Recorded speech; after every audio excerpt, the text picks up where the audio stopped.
A relentless campaign orchestrated by Jewish interests and anti-white organizations seeks to eradicate white identity across the white Western world, leveraging a profound imbalance in racial promotion to marginalize white advocacy. Data from the Southern Poverty Law Center's 2024 Year in Hate and Extremism report, alongside Anti-Defamation League and Center for Strategic and International Studies estimates, reveal a staggering disparity between pro-white organizations and their non-white counterparts. This Jewish-led agenda, supported by anti-white groups, infiltrates institutions to wage war against whites, branding their efforts as hate while promoting minority causes under equity pretexts, ensuring the erosion of white cultural heritage. The Southern Poverty Law Center defines pro-white members as active participants in white nationalist groups, identified through group publications, event attendance, law enforcement data, and field reports, distinguishing them from passive sympathizers, though these counts may be inflated to exaggerate threats. Pro-white organizations, such as Patriot Front, Active Clubs Network, American Renaissance, National Vanguard, and National Alliance, focus on online propaganda through podcasts and articles, yet face severe suppression through deplatforming and lawsuits, restricting their reach to niche platforms like Stormfront, which garners minimal traffic compared to mainstream sites like NAACP.org. In contrast, pro-black organizations, including the NAACP and National Urban League, boast vast membership, extending influence through networks like YNAR in regions beyond the United States.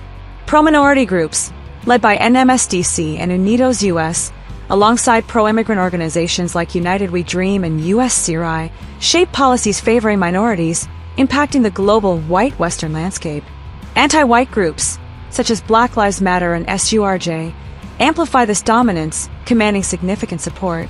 This imbalance, characterized as a 1,000-to-1 disparity, stems from a Jewish-orchestrated campaign, supported by anti-white organizations, leveraging infiltrated institutions like the Southern Poverty Law Center, Anti-Defamation League, and former Department of Justice leadership under Merrick Garland to suppress white advocacy while minority efforts thrive.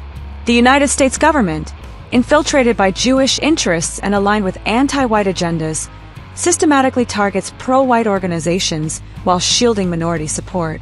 The Department of Justice, formerly led by Merrick Garland, and FBI rely on Southern Poverty Law Center and Anti-Defamation League data to designate white nationalist groups as hate organizations, influencing numerous arrests of white nationalists. The Anti-Defamation League's history, including its 1993 spying scandal involving files shared with Israel and ties to the terrorist-labeled Jewish Defense League, confirms its anti-white agenda. No pro-white agencies exist within the government, as such would violate civil rights laws, while minority groups like the NAACP receive substantial federal grants annually. Government actions, such as lawsuits against pro-white entities, reflect Jewish-driven policies to dismantle white advocacy, while anti-white organizations secure significant funding for policies like DACA, operating unscrutinized under equity frameworks. This bias ensures whites lack institutional support, with social media posts from white nationalists decrying a Zionist-occupied government strategy enabled by Jewish bankers and white race traders, allowing anti-white groups to dominate policy and culture across the white Western world. Jewish-controlled media, in concert with anti-white organizations, manipulates public sentiment, fostering widespread endorsement of racial equity while marginalizing white nationalism. A majority of the white Western population supports equity policies, such as Black Lives Matter, while only a small fraction backs pro-white causes, according to Pew and Eurobarometer surveys.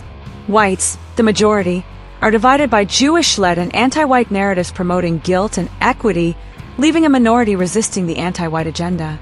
Non-whites, unified by historical grievances, amplify their influence through organizations like the NAACP and Unidos US, which shape public sentiment with substantial funding.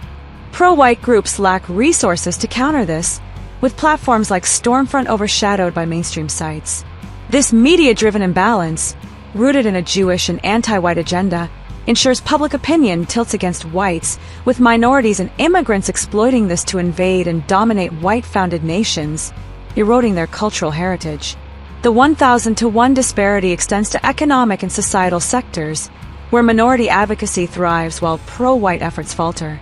In the corporate sector, billions in DEI funding support minority organizations like NMSDC, facilitating vast economic contracts, while pro-white groups survive on meager donations.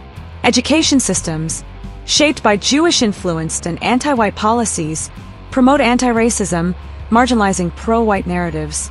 In regions like Australia, groups like FECA contrast sharply with pro-white entities like NSN, highlighting the non-white side's dominance. Public opinion, favoring equity over white nationalism, reflects this imbalance, with whites divided and non-whites unified, amplifying the non-white side's influence against pro-whites' limited reach. This Jewish-orchestrated and anti-white campaign ensures minorities invade white nations, reshaping their cultural landscape. The white Western world faces a calculated assault on its racial and cultural heritage, orchestrated by Jewish interests and anti-white organizations infiltrating institutions like the Southern Poverty Law Center, Anti-Defamation League, and former Department of Justice leadership. Pro-white organizations are systematically suppressed through fabricated terror narratives and deplatforming, while pro-black, pro-minority, pro-immigrant, and anti-white groups dominate with institutional backing, leveraging substantial funding to secure policy victories. This imbalance, driven by race traders and globalist bankers, leaves whites defenseless against a calculated invasion by minorities intent on cultural displacement. Whites face an orchestrated war against their identity with no significant defense.